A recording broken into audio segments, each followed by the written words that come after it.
All out si Christopher Martin sa pagganap sa kanyang daring role para sa inaabangang show na Paraiso Ko'y Ikaw. May issue nga ba ang young actor sa pagtatambal ng kanyang ex-girlfriend na si Joyce Ching sa ibang lalaki? Ang Star Bites at ni Nelson Canlas.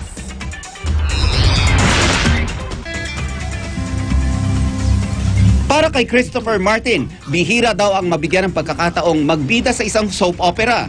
Kaya nang mapunta sa kanyang lead role sa Paraiso Ko'y Ikaw, ipinangako niyang gagawin ang lahat para mapaganda ang pagganap.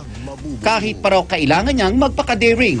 Dahil sa isang islang setting ng serye, may mga eksena daw siyang walang pang-itaas. Nire-require ako ng management na magpaganda ng katawan na.